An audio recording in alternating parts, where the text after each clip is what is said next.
მთავრობის ადმინისტრაციასთან დღეს საღამოს შეკვდნენ ის მოქალაქეები, რომლებიც გაბრაზებულები არიან ქართული ოცნების წარმომადგენლების იმ განცხადებებზე, რომლებიც შეეხება 2008 წლის აგვისტოს ომის დაწყების თარიღს და ასევე მიმდინარეობას. მათთვის მიუღებელია ის, რომ საქართველოს მოქმედი ხელისუფლება ადანაშაულებს ომის პროვოცირებასა და სამხედრო მოქმედებების დაწყებაში ყოფილ ხელისუფლებას. ამბობენ, რომ მიუხედავად იმისა, მოსწონს თუ არა ზოგიერთ მოქალაქეს პარტიული კუთვნილების მიუხედავად ნაციონალური მოძრაობის ხელისუფლება, ის რომ ქართული ოცნება დღეს ცდილობს გადააბრალოს მიხეილ სააკაშვილის მთავრობას 2008 წლის აგვისტოს ომის დაწყება, ტოლფასია იმისა, რომ დადანაშაულდეს ზოგადად ქართული სახელმწიფო, ქართველი გმირები და ქართული სახელმწიფო, საქართველოს მოქალაქეები, ქართული სახელმწიფო და მათთვის მიუღებელია მსგავსი რიტორიკა. ისინი ამბობენ, რომ ეს არის გმირების შეურაცხყოფა, მით უმეტეს მასში, როდესაც მმართველი პარტიის წარმომადგენლები,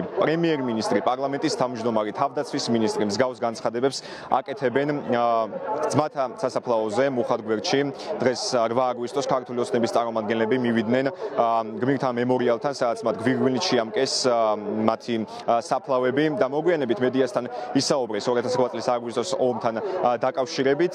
მაყურებელმა დღეს მთელი დღის განმავლობაში ევრონიუს ჯორჯიას ეთერშიც მათ შორის მოისმინა პრემიერ-მინისტრის ირაკლი კობახიძის განცხადებები ომთან დაკავშირებით. მისი განცხადება გუშინაც შეეხებოდა აგვისტოს ომის წლის თავს, სადაც მან მიხეილ სააკაშვილის მმართველობა, კონკრეტულად კი ნაციონალური მოძრაობის ხელისუფლება დაადანაშაულა ომის პროვოცირებაში. აქ შეკრებილი მოქალაქეები, რომელთა შორისაც არიან სამოქალაქო აქტივისტები, ოპოზიციონერი პოლიტიკოსები, რიგითი მოქალაქეები მიუღებლად მიიჩნევენ მმართველი პარტიის წარმომადგენლების ასეთი ტიპის განცხადებებს და ასეთ რიტორიკას. სხვა ტიპის სტრატეგიულ გათვლას ეფუძნება, ხო, ეს ყველაფერი. ეს უნდა გავიაზრო და ეს გათვლა ერთადერთი შეიძლება იყოს ის, რომ ისინი ამზადებენ საფუძველს საქართველოს ტერიტორიული დანაწევრებისთვის, იმიტომ რომ ტერიტორიული პრობლემების ქვეყანა ვერ გამოაცხადებს ვერც ნეიტრალიტეტს და რაც თავარია, მეორე მხარეს, ანუ რუსეთს, რომელიც ოკუპანტი ამ წუთას და ოკუპაციის გზით არის ქვეყანის წარმოდგენილი, მასთან ვერ შევა ფორმალურ დიპლომატიურ ურთიერთობებში და ვერ შექმნის ვერანაირ ალიანსს, ხო? უნდა ჩაიხსნას ჯერ ეს საკითხი ტერიტორიული პრობლემის და მხოლოდ ამის შემდეგ უნდა გადავიდნენ რუსეთთან ურთიერთობის ახალ ეტაპზე, რაც უკვე იქნება დიპლომატიური ურთიერთობების აღდგენა, ქვეყნის საგარეო პოლიტიკური არჩევანის ოფიციალური შეცვლა. ქართველები პატრიოტები ვართ, ჩვენი ქვეყანა გვიყვარს, არასოდეს არ ჩავყლაპავთ იმას, რომ ომი ჩვენ დავიწყეთ და არასოდეს არ ვაღიარებთ იმას, რომ რუსების წინაშე დამნაშავეები ვართ. უბრალოდ იმ ახალგაზრდების გამო, იმ მეომრების გამო, რომლებმაც თავის ქვეყანას შესწირეს თავი. ისე რომ ეს უნდა ესმოდეს ამ მთავრობას, რომ აუცილებლად დაუბრუნდება, ამას არ შევარჩენთ და აუცილებლად მოეთხოვებათ პასუხი ამაზე.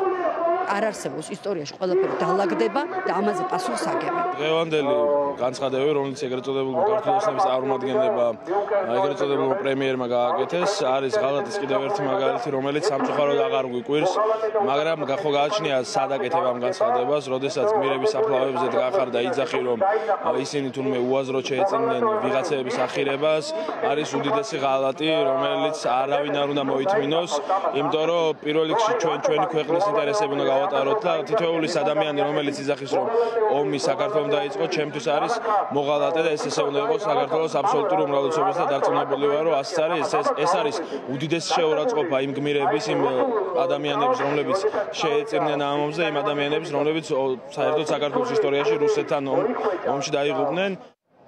აქ მოსული თითოეული მოქალაქისთვის მარტივი ჭეშმარიტებაა, რომ აგრესორი არის რუსეთის ფედერაცია, ომი დაიწყო კრემლმა, ეს იყო საქართველოს წინააღმდეგ ინტერვენცია, დამოუკიდებელი სუვერენული სახელმწიფოს წინააღმდეგ, ცეცხლი გახსნა რუსულმა მხარემ, მაშინ როდესაც გადმოკვეთა როკის გვირაბი, მაშინ დაიწყო უკვე სრულმასშტაბიანი აგრესია საქართველოს წინააღმდეგ, როდესაც იბომბებოდა დასახლებული პუნქტები და მოქალაქეები სწორედ ამ დღეებში, ამ მძიმე დღეებს, მძიმე თარიღს იხსენებენ უკვე მე-17 წლისთავი არის ომის 7 აგვისტოს, რომელსაც ქართული ოცნება მიიჩნევს, რომ ომის დაწყების თარიღი არის 8 აგვისტო, კონკრეტული არგუმენტები აქვს ამასთან დაკავშირებით მმართველ პარტიას, რაც დღევანდელ ეთერში ევრონიუს ჯორჯიას მაყურებელმა არაერთხელ მოისმინა.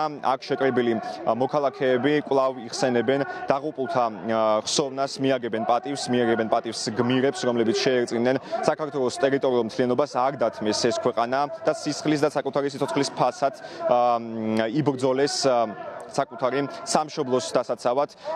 აქ მოსული მოქალაქეები მიიჩნევენ, რომ არა მხოლოდ გმირების, არამედ მათი ოჯახის წევრების შეურაცხყოფაც არის ის განცხადებები, რაც კეთდება მმართველი პარტიის მხრიდან და აქ შეკრებილი მოქალაქეების გეგმა დღეს საღამოს არის საქართველოს პარლამენტთან ჩასვლა და იქ პროტესტის გაგრძელება.